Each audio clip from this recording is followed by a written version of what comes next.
शतरंज यानी कि चेस। आप जानते ही होंगे कि चेस का जन्म भारत में ही हुआ। क्या आप जानते हैं कि दुनिया भर में अलग अलग तरह की कहानियां भी प्रचलित है शतरंज की उत्पत्ति के बारे में। शतरंज के खेल का उल्लेख हमें महाकाव्य रामायण में भी मिलता है। लंकापति रावण ने अपनी पत्नी मंदोदरी का मन रखने के लिए शतरंज के खेल को बनाया था। एक कहानी यह भी प्रचलित है जिसे अफ्रीका और अमेरिकन कॉन्टिनेंट से लेकर यूरोप में भी सुनाया जाता है।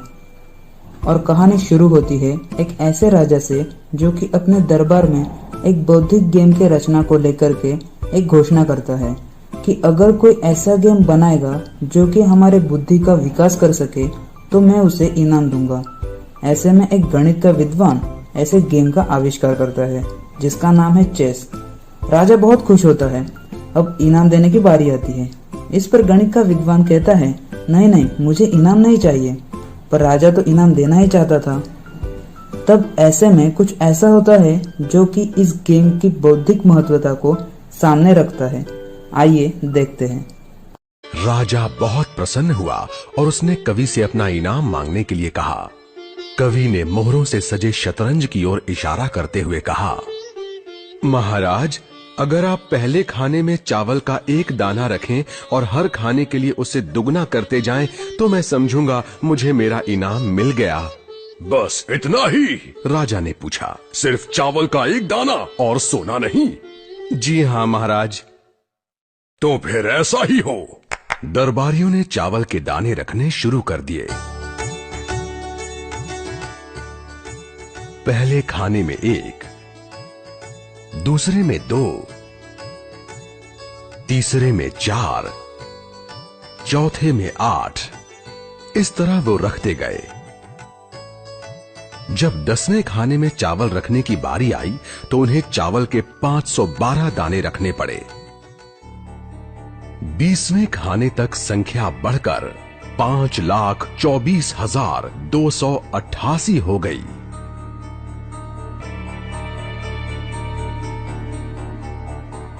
आधे हिस्से तक आते आते 32वें खाने में चावल के दानों की गिनती 214,74,83,648 हो गई। जल्द ही गिनती अरबों खरबों में बढ़ गई।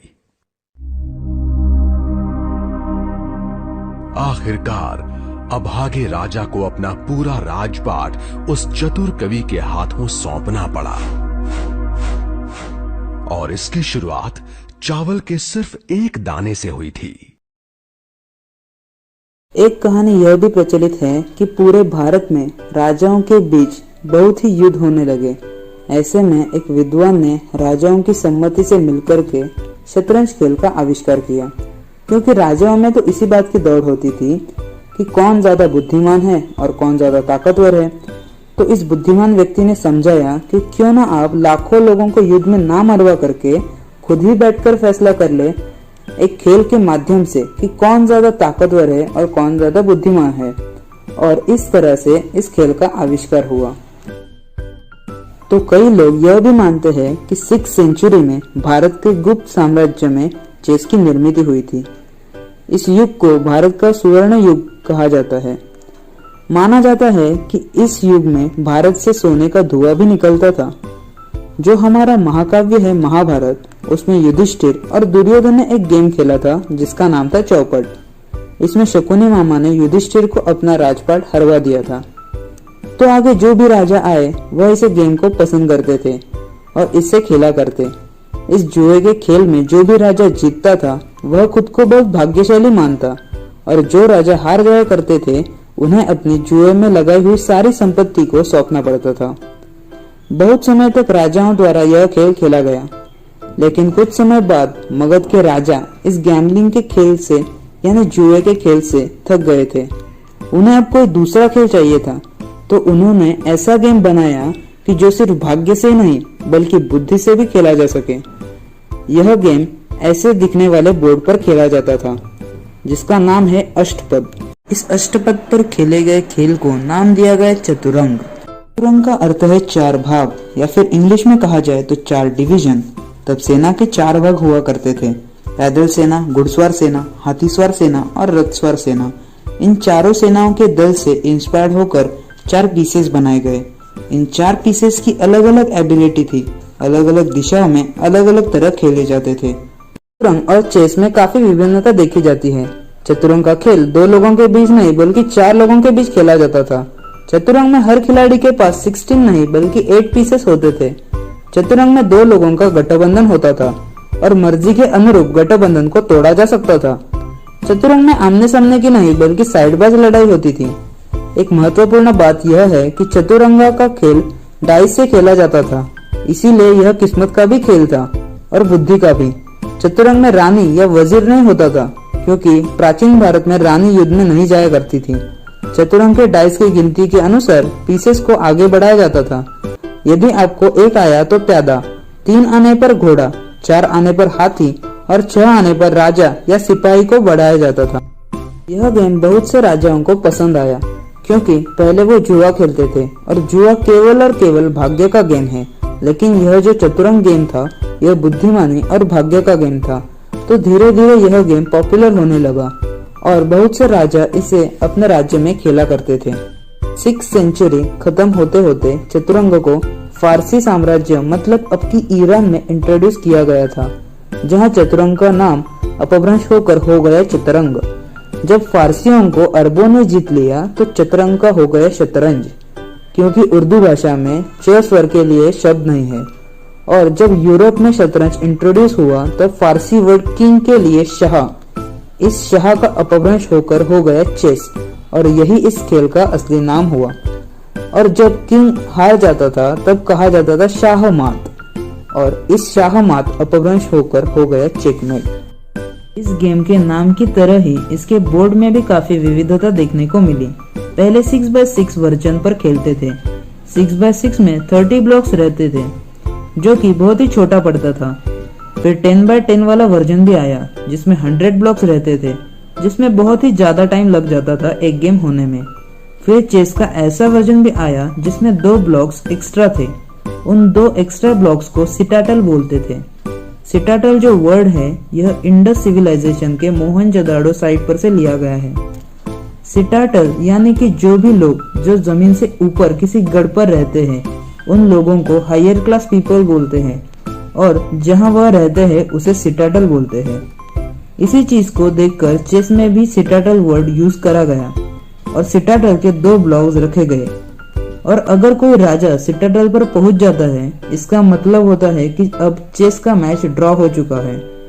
फिर सबसे आखिर में 8x8 का चेस बोर्ड आया, जो कि हमारी सारे रिक्वायरमेंट को सेटिस्फाई कर रहा था, जिसमें टोटल 16 पीसेस होते हैं, जिसमें से 1 राजा, 1 रानी, 2 हाथी, 2 घोड़े, 2 ऊंट और 8 प्यादे होते हैं। चेस का प्रचार बड़े जोरों से हो रहा था, सारी दुनिया में पहुंच रहा था। इसके साथ ही इसके कई सारे प्रकार भी बन गए, जैसे कि चाइना में लाइन जहाँ इंटरसेक्ट करती है वहाँ चेस के पीसेस रखते थे, और जापान में आप अगर सामने वाले अपोनेंट का पीस मारते हो तो वह पीस आप अपने गेम में भी यूज कर सकते हैं। पर अभी जो हम चेस खेलते हैं उसकी डेवलपमेंट हुई थी यूरोप में। साल 1000 तक संपूर्ण यूरोप और दूसरे मुस्लिम साम्राज्यों में चेस पहुंच गया था। यूरोप में तो यह एजुकेशन का एक भाग भी बन गया था। 12th सेंचुरी के बाद चेस के रूल्स भी चेंज होना शुरू हो गए थे। पहले प्यादा को सिर्फ एक ही रैंक पुश कर सकते थे, पर रूल चेंज होने के बाद प्यादे को 2 रैंक पुश करने का नियम लागू हो गया। इसके बाद चेस में इंट्रोड्यूस हुई क्वीन, जिसके आ जाने से गेम की स्पीड पूरी तरह से बदल गई। साल 1500 तक क्वीन चेस का सबसे पावरफुल पीस बन गया था। इसी दौरान चेस के पीसेस की डिजाइन में भी बहुत चेंज आया, जैसे कि उस समय किंग पर चर्च का बहुत ज्यादा प्रभाव रहता था, इसीलिए चर्च को रिप्रेजेंट करने के लिए बिशप की डिजाइन खुद चर्च की तरह बनाया गया था। और 15th सेंचुरी से चेस थियोरी डेवलपमेंट शुरू हो गई। इसमें chess opening, chess end game theories, analysis और चेस की स्ट्रेटेजीज थी। इसके बाद शुरू हुआ चेस का रोमांटिक एरा, जिसमें थे opening gambit, sacrifices, moving sequences, जिसमें सामने वाला अपोनेंट चेकमेट हो जाता था। एक से एक बेहतर चीजें चेस में होने लगे थे।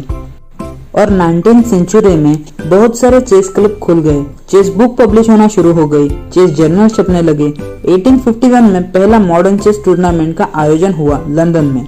1868 में पहला वर्ल्ड ऑफिशियल चेस चैंपियनशिप का आयोजन हुआ। 1924 में चेस ओलंपियाड का आयोजन हुआ था पेरिस में।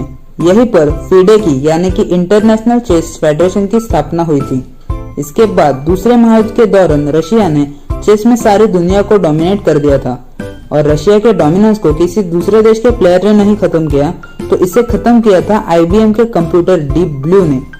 1997 में कैरी कैस्परोव, जो कि उस समय के वर्ल्ड चैंपियन थे, उसे हराया था डीप ब्लू ने, मतलब एक मशीन ने, और यही से शुरू हुआ था चेस इंजन और चेस एनालिसिस का एरा।